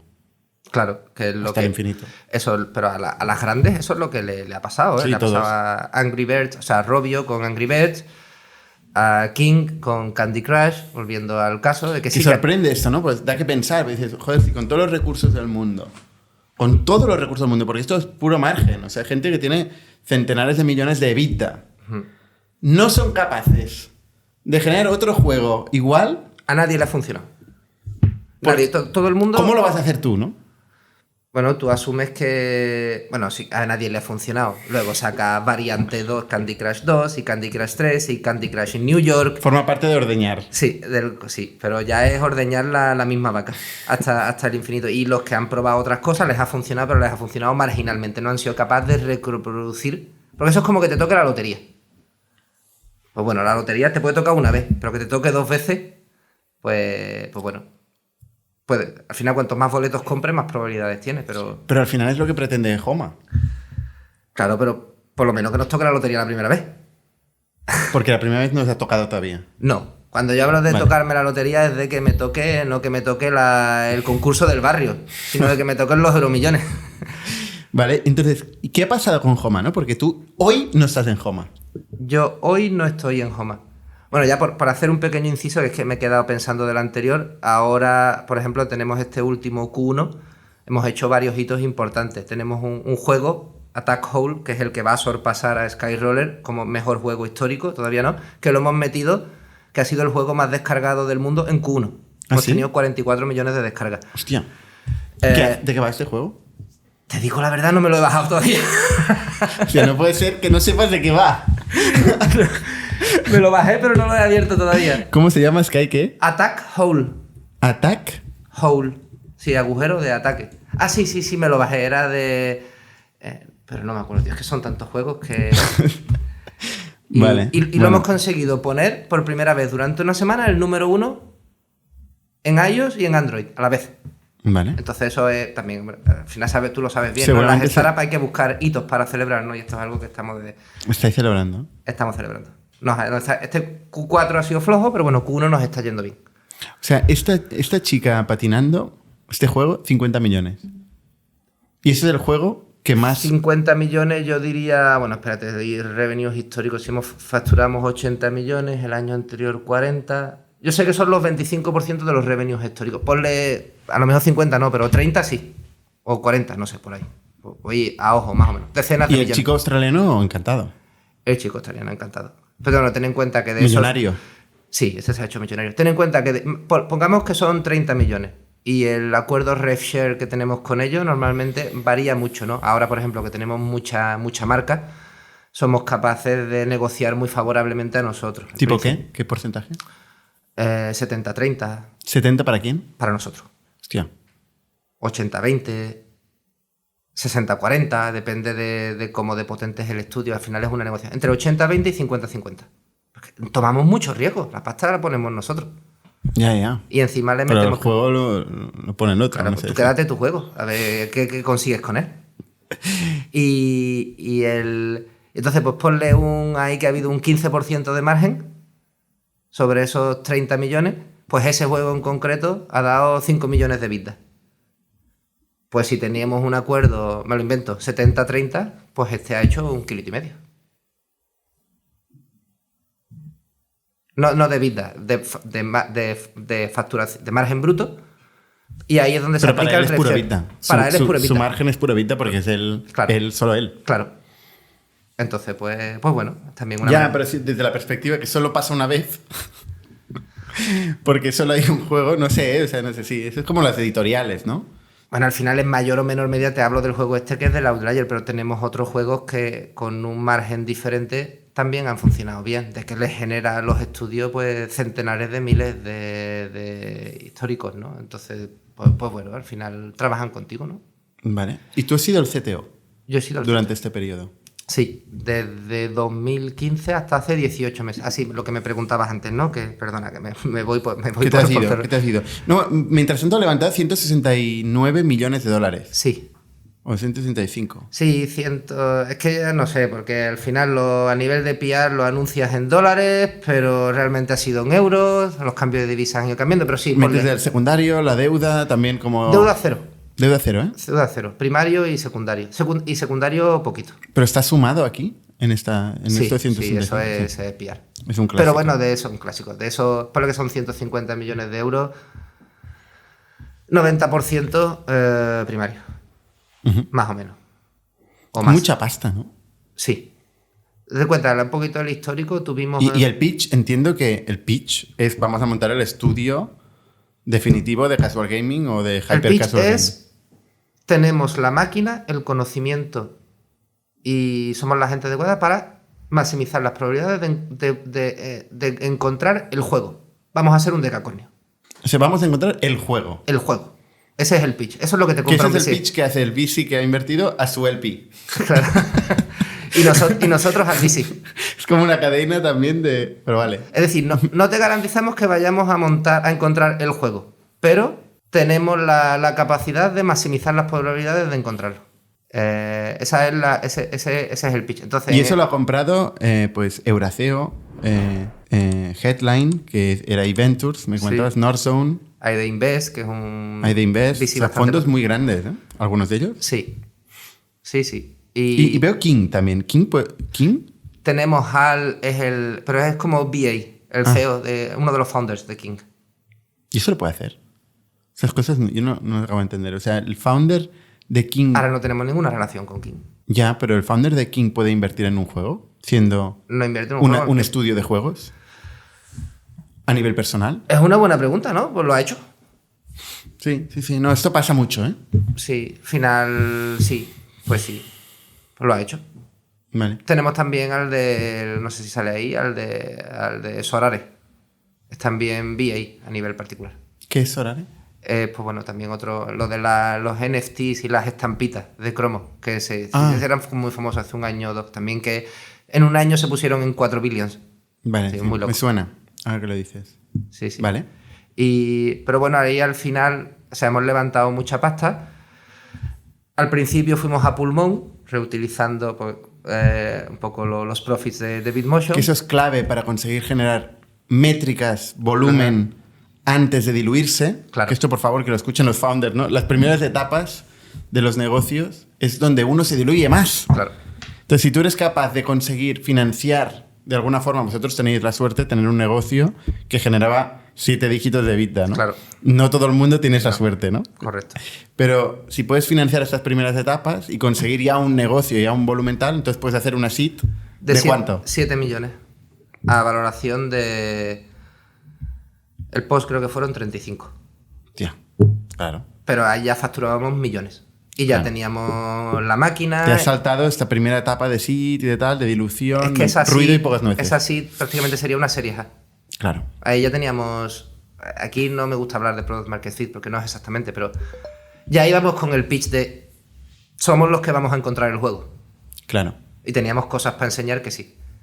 Y de hecho, y luego, como 6 meses, muy rápido, no llegó al año después, levantamos 35 kilos. Sí.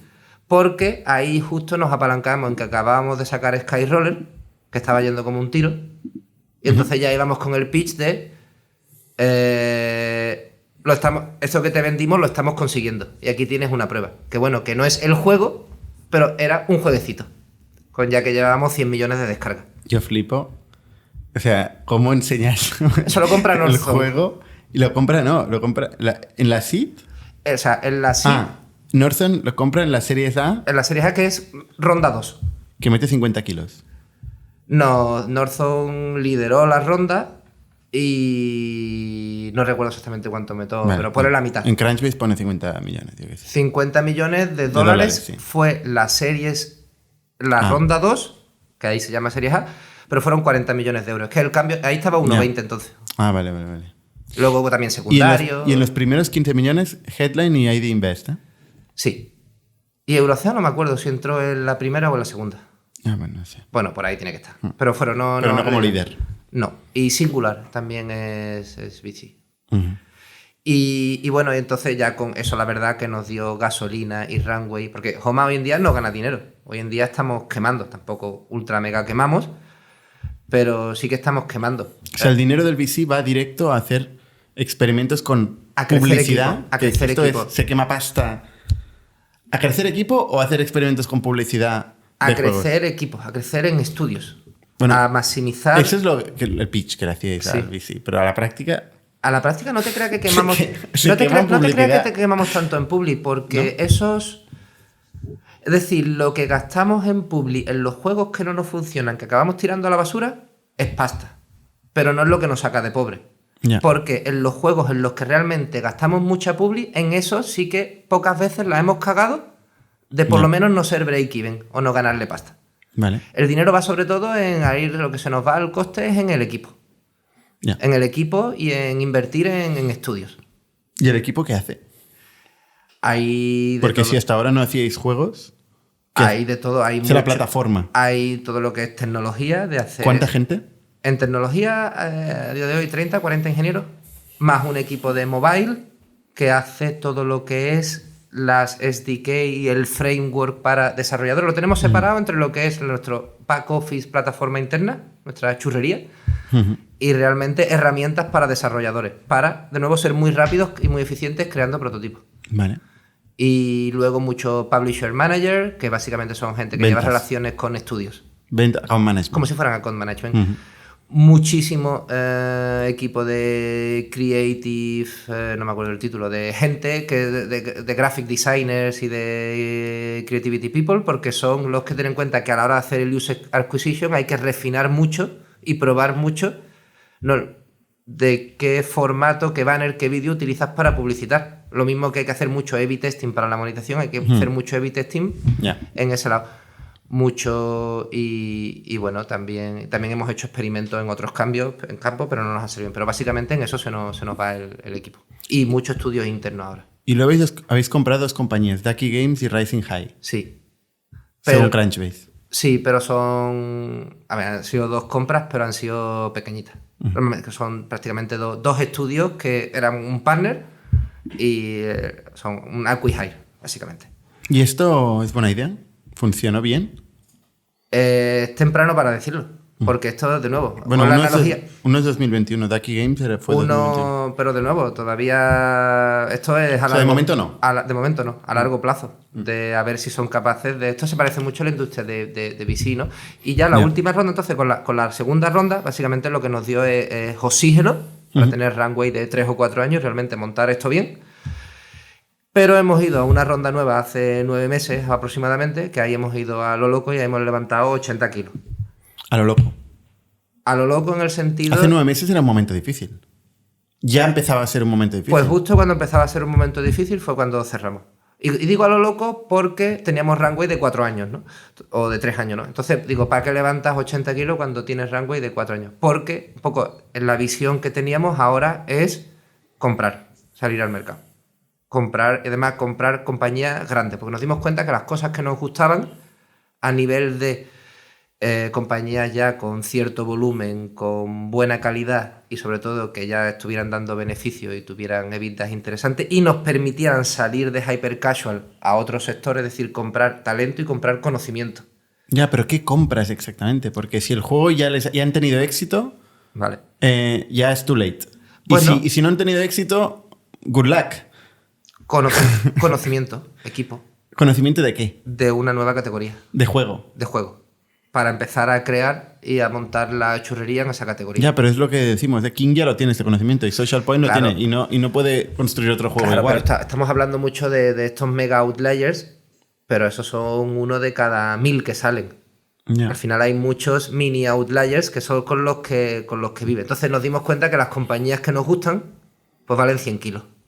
Y claro, para hacer eso hay que levantar pasta. Pero hay que levantar mucha pasta para No. poder comprar compañías por 100 kilos. Pues eso hemos Pero- levantado pero- 80 kilos. Claro, pero con 80 kilos, ¿cómo Con compras 80 kilos. compañías en plural? Muy fácil. Usas 10 o 15 de primario de ese dinero y luego levantas deuda. Ten en cuenta que estás comprando compañías rentables, normalmente la mayoría de ellas. A lo private equity. A lo private equity. Leverage buyout. Con esos 80 kilos yo creo que tenemos 500. Se pueden convertir en 500 para comprar.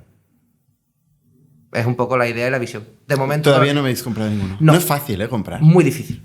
Hemos tenido realmente... O sea, conversaciones serias que han estado a punto de salir 2, que no voy a decir nombre, pero no han acabado saliendo. Claro. Pero bueno, al final la visión... Sobre el papel es muy buena idea, pero luego la ejecución, claro, en ese tipo de cosas... Hay gente que lo hace muy bien, pero... Y nosotros estamos aprendiendo. Entonces, pero bueno, aquí hemos venido a jugar, así que... Tú ya no, porque ya no estás. Yo ya no estoy. ¿Por qué? Me salí hace 1 año y medio. O sea, mi labor ahora es un poco cuántica. Pues estoy y no estoy. Es decir, no estoy porque ya no soy el CTO y ya no tengo un salario. No cobras. No cobro. 0. Es decir, me cuesta dinero. Porque cuando voy a París me lo pago de mi bolsillo. ¿En serio? O sea, no tienes ni un expense report. No, tengo la tarjeta del WeWork. Tengo llaves de la oficina. ¿Tienes la tarjeta del WeWork? Sí. Y tengo la cuenta de Google Admin todavía en Homa. pero ya no soy empleado. Yo creo que es un poco raro, ¿no? Y... Bueno, al menos los gastos te los pueden cubrir, ¿no? Sí, pero bueno, al final... No te viene de aquí ya. No me viene de aquí. Ya voy a París también a visitar amigos. Ya aprovecho. Y no estoy porque... Pues ya un poco por una mezcla de temas personales y profesionales. Yo ya... Un poco a lo que a mí me gusta realmente, yo soy un CTO... Me lo he pasado muy bien y he aprendido mucho, pero a mí me gusta el barro, la fase programar, desarrollar, pensar, crear, fases iniciales y medias. Y mi labor ya en Homa se había convertido en política, en gestionar marrones y personas. Entonces, y estas cosas me cuestan tanto de entender, porque pienso, hostia, lo que decíamos antes, lo difícil que es encontrar un negocio que escale y que funcione, ¿no? Y cuando tú eres founder, o sea, no puedes hacer un poco lo que te dé la gana. ¿Quieres programar? Programa. Sí. ¿Y por qué no programas? ¿Y por qué no programo? Porque ahora tampoco estás programando. No. ¿Por qué no programo? ¿De qué quedamos? Bueno, yo sentía que... no sé, había perdido... O sea, que me iba a costar seguir dando mi 200% a largo plazo. Ya me estaba costando mucho ¿Pero por qué? ¿Por qué sería? Yo creo que es más a nivel vital, ¿no? Yo tampoco he tenido nunca la ambición o el hambre de cada vez querer más y más y más, sino que yo soy muy... Esto ya es una convicción personal, de que lo que más valoro, más allá de la pasta, es mi tiempo. Entonces, quería un poco comprar mi tiempo para poder dedicarme a otras cosas, a explorar otras cosas. Han sido 7, 8 años muy intensos. He tenido la suerte de que me ha ido medio bien y también he sido muy inquieto, soy muy impaciente y me apetecía hacer otras cosas. Me apetecía salirme del día a día de la compañía, más en una cosa que ya no estaba disfrutando. Y sí que me podía haber salido, y eso sí lo hace mucha gente, que lo he visto en CTO, digo, bueno, dejo mi cargo de CTO y me pongo de jefe de un departamento de 4 locos a hacer R&D, que salvando mucho la distancia es lo que hicieron Sergey Brin y Larry Page en Google, ¿no? Cuando se fueron a Google X, ¿no? Pero es que no me apetecía otra vez tomarme otro año sabático, el segundo año sabático de mi vida. Y ahí no había medias tintas, ¿no? Entonces, sin couchsurfing y locura, decía ahora, ¿no? Sí, pero Familia ya con familia y 2 niños, ¿no? Lo que pasa, bueno, se me mezclaron varias cosas. Se me mezcló esa visión personal de querer salirme del día a día de compañía, esas ganas de probar algo nuevo. Cada vez ya en paralelo me estaba metiendo más en el ecosistema startupero, pues como business angel, porque es algo que no hemos hablado, pero en paralelo durante los 2 últimos años de Homa ya empecé a hacer mis pinitos como mentor, aquí en Seed Rocket y tal. Y fui inversor, fui descubriendo ese mundo y me fui gustando. Me fueron saliendo otras inquietudes, se me mezclaron temas personales, bueno, familiar que se puso enfermo y tal. Entonces como que me hicieron replantearme de querer hacer otras cosas. Y nada, y también como la clave yo creo que fue que yo me vi que no era capaz. Tenía que estar a luchar para dar mi 100, mi 200% a corto plazo, no me veía a largo, y como generosidad de cara, pues yo quiero lo mejor para la compañía, lo mejor para mis co-founders y por ende lo mejor para mis empleados, de dar un paso al lado y que se ponga un compañero que lo haga mejor que yo.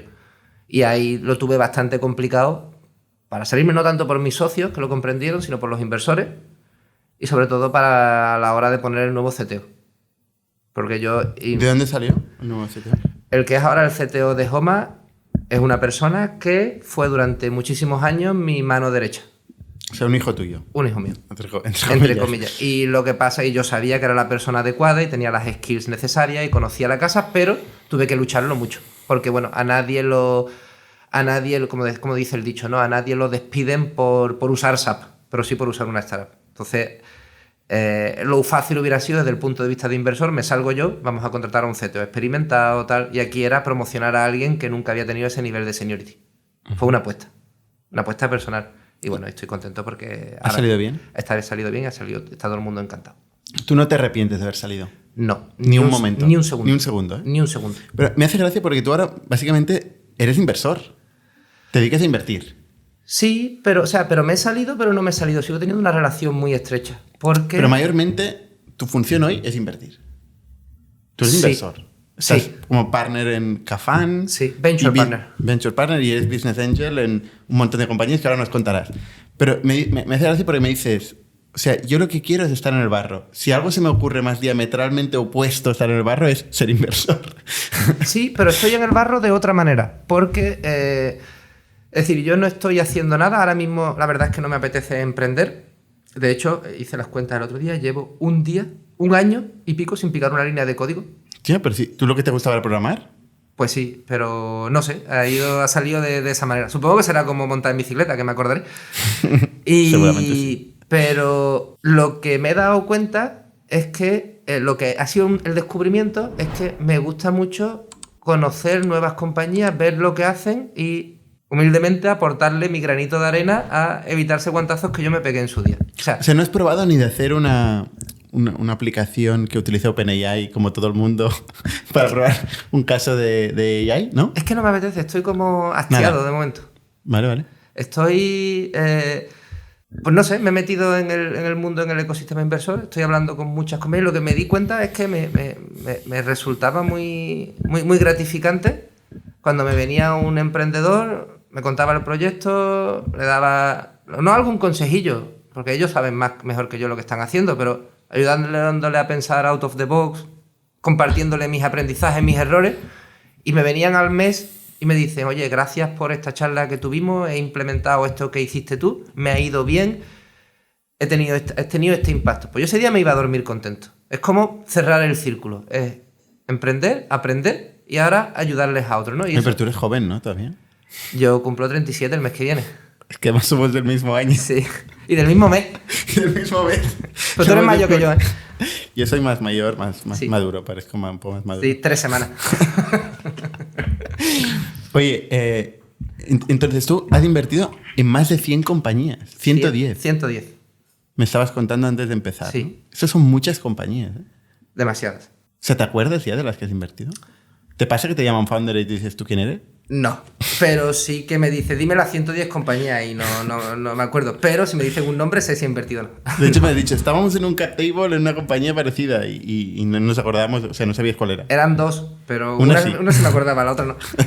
No, pero hablo así muy tal, pero al final es una estrategia de inversión donde quizás influido por lo que hacíamos en Homa, lo intento llevar al mundo de las finanzas personales como business angel. Es ir a un modelo de ultra diversificación, donde la idea no es concentrar luego los follow-ons en los mini outliers, sino buscar el juego, el mega outlier. Que bueno, que ahí hay artículos y tal que dicen que obviamente invirtiendo con buena network y con cabeza y tal, a partir de 100 y pico compañías se maximizan las probabilidades de encontrar, vuelvo a la analogía, el juego. Y es un poco mi apuesta y el modelo al que voy, de quizás de tickets más pequeños, con muy poco follow, pero diversificar muy horizontalmente. Y mi tesis es que a mí me gustaría hacer 200 compañías en 8 años. Post Pray and Pray. Sí. Buscando, bueno, pudiéndote en el power law del proyecto que funcione, que retorne la inversión en las demás. ¿Por qué no habrás hecho follow-ons y no habrás tenido un shareholding importante en esta compañía, no tendrás el mega retorno, pero tienes mucho menos riesgo, ¿no? Como un índice. La teoría dice que sí, pero como un índice, prácticamente. La gente me lo dice, te estás indexando al ecosistema startupero español. Bueno, pues en cierta medida sí. Lo que pasa es que yo lo veo también como... O sea, lo que desde un punto de vista financiero es así, pero a mí también en esta fase en la que estoy ahora estoy aprendiendo mucho, estoy conociendo a mucha gente y yo lo veo, y esto es un juego de network, porque yo ahora analizo el deal flow que me llega ahora, no tiene absolutamente nada que ver con el deal flow que me llevaba hace un año. Y cuanto más inviertes y más co-inviertes, y de nuevo ya no solo invertir pasivamente, sino yo intento, de nuevo, lo poquito que me dejan, aportar valor, compartir mis aprendizajes, pues bueno, al final la gente se queda contenta contigo. Otros coinversores te conocen, otros coinversores te llaman para proyectos nuevos. Cada vez vas accediendo a ¿Cómo te encuentran los emprendedores? ¿O los encuentras tú a ellos? ¿Cómo?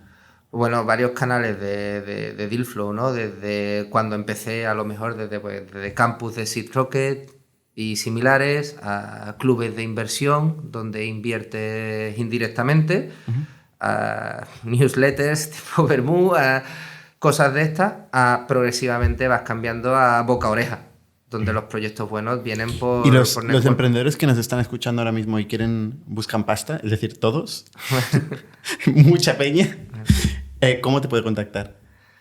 ¿Cómo me pueden contactar? Bueno, voy de Dealflow hasta arriba, pero que no... Es que ese es el problema de esta etapa, de las etapas iniciales, que hay infinito emprendedor, hay infinito proyecto. Mira, yo el filtro lo pongo en el acceso a puerta fría, porque un poco parto del rational de decir si alguien con vocación emprendedora no es capaz de buscarse las habichuelas para que le hagan un warm intro conmigo, luego ¿cómo va a ser capaz de emprender? Entonces, pues bueno, cualquiera que me quiera contactar, que busque a alguien que me conozca, que me haga un warm intro. Qué dura es la puerta fría, ¿eh? ¿Tú cuándo conseguiste tu primer inversor? Tengo una inversión a puerta fría. O sea, que me salté mi tesis. Y además es un proyecto que va como un tiro. ¿Cuál? Se llama Hippie Collective. Hacen un e-commerce de CBD. Me he saltado mi tesis en todo. Y le mando un cariño a Marc, un beso a Marc desde aquí. Es cero tecnológico. Para eso están las tesis, para saltárselas. Me llegaron a puerta fría por LinkedIn, creo. Pero bueno, muy, muy contento con ellos. Y van estupendamente. Pero no es lo habitual. Vale. ¿Cuál es tu top 3 de proyectos? Es una putada esa pregunta, ¿eh? Voy a abrir el Drive. El spreadsheet. El Excel, pues mira, no, me gustaría no mojarme porque tengo... Claro, es que es una putada. De todos los que has invertido, ¿cuál es el que más te gusta? No, o sea, objetivamente, ¿cuál es el que on paper, ¿no? Ha conseguido mejor valoración de tu participación a día de hoy? Esa es la pregunta que puedes responder sin ser... Sin ser, ¿no? Pues mira, yo hablaría de, por ejemplo, uno que entré en 2019, en una valoración muy, muy temprana, y fue uno de los primeros que llevó el proyecto. HR Bot Factory se llaman. ¿En HR? Sí, que hacen un software con chatbots, antes del hype de la IA, para empresas que tienen mucha contratación de empleados, pero con mucha rotación, tipo McDonald's y tal. Entonces, para hacer ese primer filtrado de... en selección. En selección. Y van creciendo, van haciendo, van muy bien, han levantado luego otras rondas, ahora están desembarcando en UK, muy, muy contentos de cómo están haciendo. Un abrazo a Antonio y a John desde aquí, ¿no? Por cierto, que nosotros nos presenta Claudia Giraldo de Common Sense. Sí, también participa también. Otro abrazo a Claudia y a Edu y a Lucho. Entonces, me estabas buscando el top 3, ¿eh? Es que no sé, estoy aquí con la cabeza metida en el Drive, ¿no? Bueno, otro proyecto que en su día... Bueno, te he hablado de Hippie Collective, por ejemplo, el e-commerce de CBD, que yo creo que en growth de facturación todavía solo tienen un año y pico desde que entré, pero la verdad es que tiene pinta bastante bien. Bueno, retos infinitos por delante. O sea, me gusta mucho y además, no voy a decir recomiendo el producto, porque, pero No lo podemos hacer, que nos va a quitar YouTube. que nos va a quitar YouTube, pero es perfectamente legal, ¿eh? Pero bueno, vale. bueno, sí.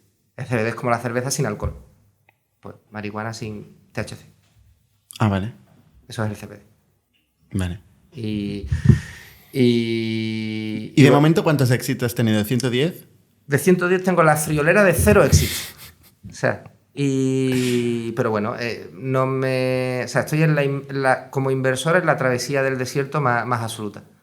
Pero dentro de lo que cabe no me preocupa porque es normal. O sea, es normal porque de esas 110 inversiones, mejor, la verdad es que deberían ser una media de 25 por año, pero tengo 70 concentradas en los últimos 2 años.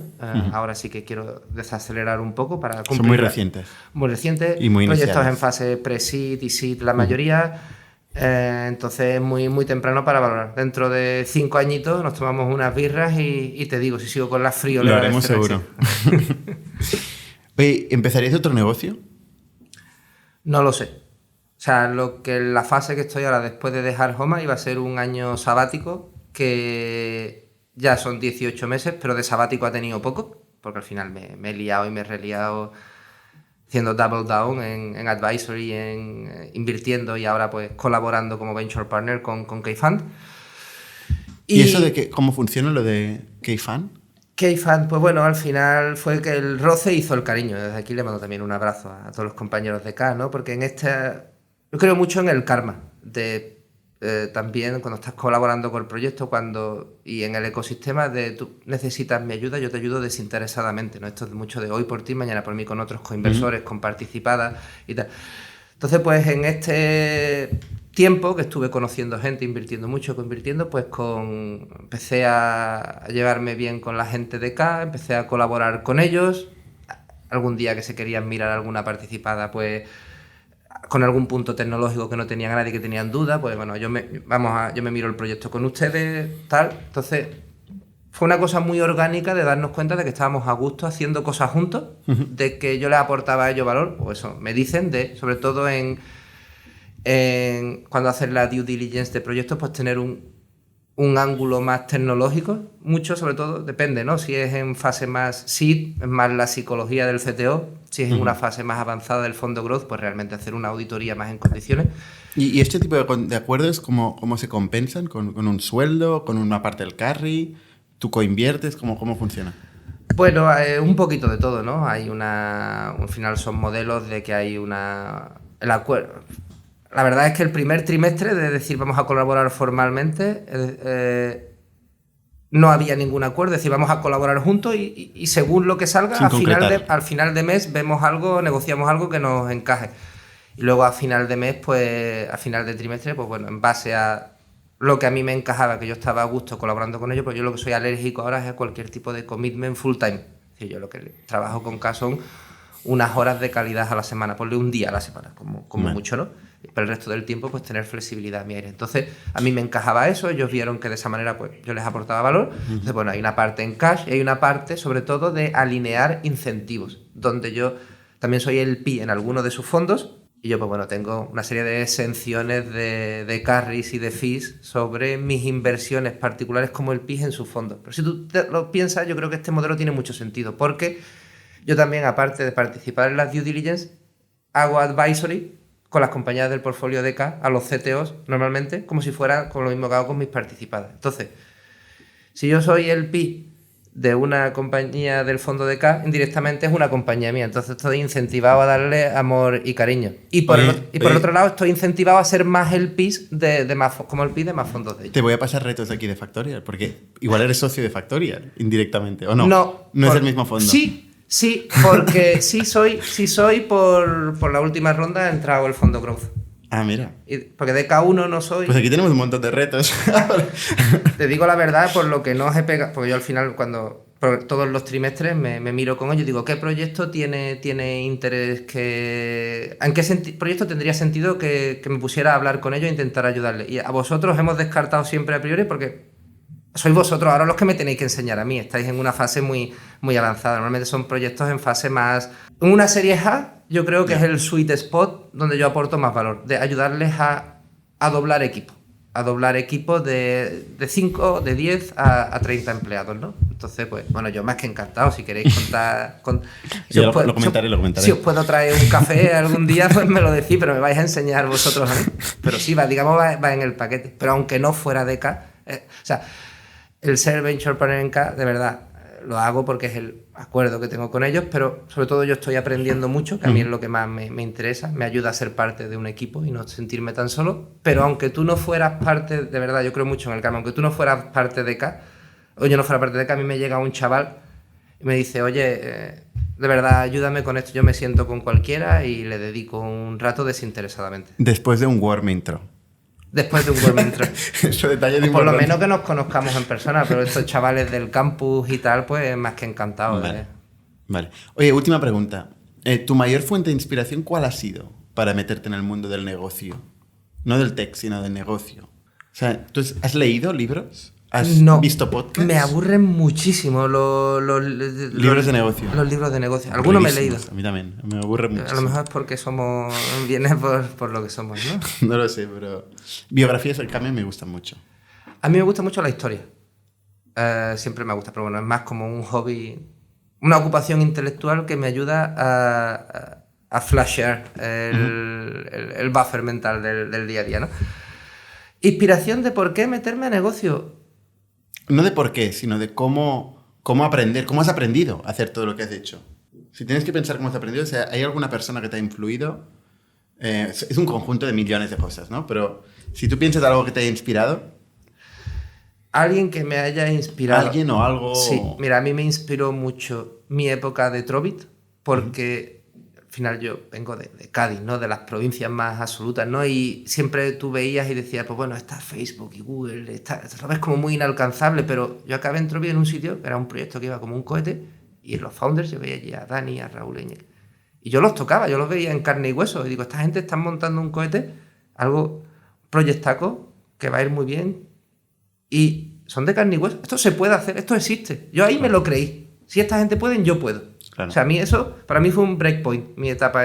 Por eso, a nivel de inspiración, para mí fue fundamental. Es la razón por la que hacemos este podcast, ¿eh? O sea, hoy te está escuchando gente, y aunque no te vea ni te toque, pero está viendo tu historia, y eso es lo que al final acaba inspirando a la gente. O sea, no se genera esa inspiración de la nada. Es viendo a otros. Para mí yo ahí me di cuenta que era ganar o ganar. Primero que yo creo, no sé si es gen emprendedor, pero tienes que tener esa ambición, ¿no? Pero si tienes esa curiosidad y esa ambición, para mí era ganar o ganar. Ganar o ganar en el sentido de, si emprendo y me va bien, pues mira, maravilloso, es lo menos probable. Yo he tenido suerte de que me ha ido bien, relativamente, pero no es lo más probable. Pero si emprendo y me va mal, gano igualmente, porque esos aprendizajes, eso es oro. Sí, también sí. Para el futuro. Entonces, totalmente, yo lo veo igual. ¿Podcast alguno que quieras recomendar? ¿Que veas, que escuches? El de Nick. No, es que soy muy poco de podcast también. Solo he empezado en el último año o dos a escuchar podcast de negocio. El vuestro, el de Seed Rocket, el de K, el de Capital, los típicos que hay en España. Ahora ayer me dijeron que había uno, pero no lo he escuchado nunca, que a mí que me gusta la historia. Uno que tengo que escuchar, que es Memorias de no sé qué. Como me han dicho que es increíble. Ni idea. Ni idea tampoco. Es que podcast hay Te recomiendo Acquired. Vale. Si te gusta la historia de los negocios. Vale. Son podcasts de 3 horas. Vale. 3 horas. Sí, son largos. 4 a veces. Vale. Nos explican la historia de un negocio en profundidad y lo hacen muy bien. Son 2 chicos, 2 business angels, vale. De San Francisco y de Seattle, que son buenos. Se lo curran, se lo preparan muy bien y lo hacen muy bien. Vale, muy bien, pues te tomo la palabra. Llevamos un rato aquí, sí, ¿eh? Sí, lo dejamos de aquí. Muchísimas gracias, Juanjo, gracias, por contarnos tu experiencia, muy interesante. Bueno, y te dejo ir a Seed Rocket. Sí, que es el pitch del Investors Day hoy. Así que nada, muy bien. Gracias, Bernard. Hasta la semana que viene. Adiós. Somos un ecosistema de startups tech de Barcelona, creadores de Camalún, Kipu y Factorial, entre otras. Ofrecemos más de 5.000 metros cuadrados de coworking a startups y organizamos eventos diarios para discutir negocio y tecnología hasta la saciedad. Desde ITNIC Fund invertimos en equipos con capacidad de construir grandes productos y negocios. ¡Te esperamos!